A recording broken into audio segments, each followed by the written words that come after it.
Hello everyone and welcome to my channel. Thank you for joining me here today. Today we'll be doing a book summary of the book Essentialism, The Disciplined Pursuit of Less by Greg McKeown. This book is for anybody who is maybe feeling overwhelmed by things, if you're working towards a goal but you're just not getting there fast enough, or even just understanding what it is that you really want and trying to plan out those steps to get there. It is an absolutely fantastic read, highly recommended. So I'm just going to quickly go through some of the basics of it and then kind of give you a quick rundown on the different chapters in the book. So Essentialism is about doing less and thinking more. Rather than doing lots of different things all at once, having some time to focus on what it is that you really want, really honing in that focus and thinking only about those things rather than being distracted by the actions or steps or things that aren't important right now. It is also about understanding that if you say yes to something, then that means that you have to say no to so many other things. So if you say yes, you're essentially saying that, yes, I agree to doing whatever it is that you need me to do, and then being responsible for making sure that that thing happens. But by doing that, you also find that all the other things that you could potentially be doing, you now can't do because you are now committed to this thing. So it just makes you understand how much time is spent on doing things that maybe you don't really want to do, and really being selective about the times when you say yes to somebody or any kind of commitment. And it is also about how the essentialists will deem what is most important for them and moving towards that or doing that thing rather than doing all of these other things that might actually be distracting from the pathway that you want to take. So in the book, there are different facets of the book, and the chapters are like verbs, which I think is great. So it's about exploring through getting away and having no distractions in front of you so that you can actually have time to think. It's about looking at what it is that you want and writing that out, like making sure that you're the journalist of your life and you're writing your own story. Playing, and the importance of just spending time relaxing rather than just constantly thinking about being productive, etc. And the importance of sleep and getting plenty of rest because it's just good for you. It's also about eliminating things from your life, so clarifying what it is that you really want to do. And once you realize what that is, that means that you're going to have to say no to a lot of people or to a lot of other things in order to make sure that you stick towards this path of that thing that you want. And sometimes that means uncommitting to something if it's taking you in the wrong direction. And it's also about snipping things out of your life that aren't essential to helping you with your goals. And it's about setting boundaries so that you know that this is where I'm okay. If you need me past this isn't happening right now. And it's also about how you execute that work. So having a buffer or some breathing space in between the tasks that you do. Subtracting things from your process that stop you from getting somewhere faster. Understanding what progress looks like. It's more about lots of small actions over time compounding to eventually reach a goal. Living in a state of flow and having habits and routines that promote that. Focusing on what's important right now, the most essential things that need to be done.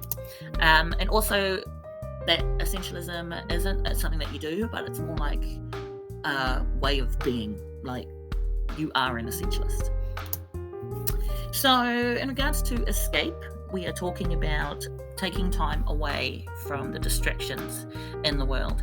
That could be devices, work commitments, etc. And actually taking time to make yourself unavailable to everybody. In that sense, it means that you're able to really think authentically about what you want to be doing. What your goals could potentially be, how that process can work. And without the distractions bothering you, you are able to really hone in and think deeply about what you could potentially do. In regards to it's about looking at your life and being the journalist of your own life. You write the types of things that you want to do, and it's important to always be reflecting on what's going on and where you want to go, and writing that into your life. And the cool thing is that this book talks about playing. So in most productivity books that you read, they don't say so much about play, but I think this book is really amazing because they do, because it's just such a good thing to do. You know, it's an antidote for stress, letting yourself rest for a while and just enjoy life has a positive impact on brain function, or particularly executive function, making those decisions and being able to do certain things. And because you become somebody who likes to do a variety of things eventually, because you can do this, you could do that, you could do this just because you want to, for shits and giggles, it broadens the range of options available to you. So I think that the idea of having play as part of being a productive person is such a good thing that I thought this book was great with bringing up. Sleep. Sleep is something that everybody needs. It's an essential part of being someone who, or something that is alive. We all sleep and we all require it. There's so many things that are, as far as brain function is concerned, that is repaired through that sleeping process. And if you don't sleep, it's just not good for your body. So protect yourself, protect your brain, protect your body. And it helps with when you give your body that rest that it needs, and that time to repair itself. It helps you to make good decisions. I cannot tell you how many times I haven't slept and my mind is just cloudy. So, very important part. Right, we're going into the eliminate part of the book, where they say, clarify, know what you want. What is it that you want to do? And move towards that. Because ultimately, you're not here for anybody else, not really. So this is like a time for you to be really selfish and decide, what is it that I want? And once you know what you want, then the next parts of the book is what's going to help you to move towards that. So dare, say no, and do so resolutely. It's so funny because people always want to say yes to people, because it makes them popular. But the reality is, it is better to be respected than popular, really. And I know that I'm so guilty of always saying yes to people. So this book is hopefully going to help me to be comfortable with the idea of saying no to others, because I give up so much of my time to other people. And the reality is, all I have to do is say no. And there's a nice way about going about that. So something to practice is actually a really hard thing to do if you're not familiar with doing that. I know that I'm not.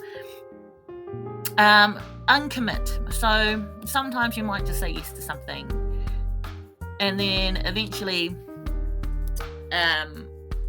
you'll find that, I lost my train of thought just then. Yeah, you might say yes to something, and then eventually you might find that you have to do a U-turn because it's not taking you in a direction that you want to go. So in the book, he talks about a sunk cost bias, where you put lots of time and energy into something that you don't want to do, I think is essentially how it works, or something that's not working. So rather than invest that time and energy into that thing that's not working, just stop doing it. Turn around, make a U-turn, uncommit, and that's okay. This plane has sound on it. Like I said, if it's not taking you where you want to go, turn that plane around. The next part is about editing, cutting out things in your life that aren't quite working for you. And I'm not just saying like just start breaking up with people or do things. Don't be dramatic about it. I'm just saying really understand what isn't working and getting you to where you want to go, and consider cutting those things out. Getting rid of any obstacles that are stopping you in your progress forward. Yes? Also very important, and also very hard to do if you're not used to doing it, is setting boundaries. I have to practice doing this regularly. Again, I'm so good at saying yes that I give away all of my time and energy to all of these things that actually I don't always want to do full-heartedly. So it's important for you to set boundaries, know where they are. That way you know that you're only investing time and energy into the things that you want to set time and energy into. Right, on to the next bit, which is execute. So having a buffer, having some breathing room between the tasks that you do. We often underestimate how long it takes to do something, and by doing so you find that you're doing back-to-back things all the time, and when you're doing that you get overwhelmed.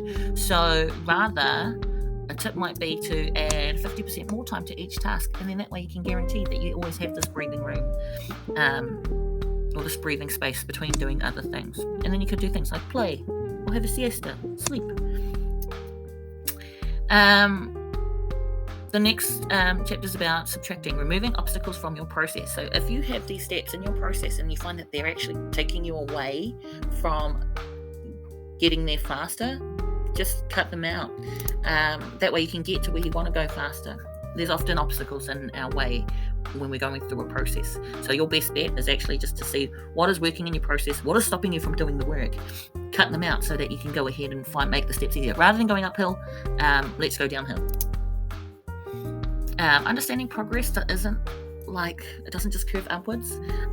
Sometimes there's like little hills and valleys in the way that you have progress. So it's about understanding that's about small wins and progress.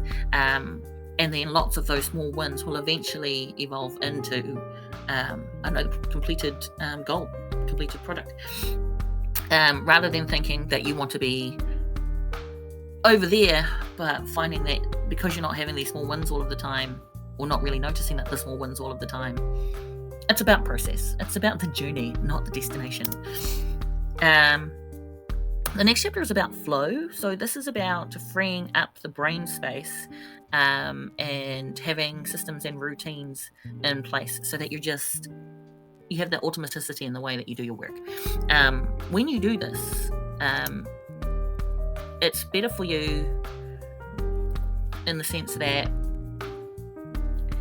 you don't have to think about the next step all of the time because you're used to having that in your routine regularly, and that makes the process a lot easier. Focus on less. Sometimes you focus on too many things all at once. Rather than focus on so many things all at once, just focus on one thing and dedicate your focus towards that one quality thing. And sometimes that means asking, what is the most important thing that you need to do right now? And then lastly, just be. An essentialist is generally trying to push away things out of their life that is non-essential. If it is not essential, then we let it go. But the essentialist, it's not just about doing it. You are the essentialist, and it's about living as an essentialist. So anyway, great book. Highly recommend this book to anybody who wants to read it. I will leave a link to the book if you want to look into that. Other than that, thank you for joining me today. Comment, like, subscribe, and turn on the bell if you want to see any further things. And if you have any questions, comment below. I'd like to hear from you. Anyway, have a great day, everyone. Bye.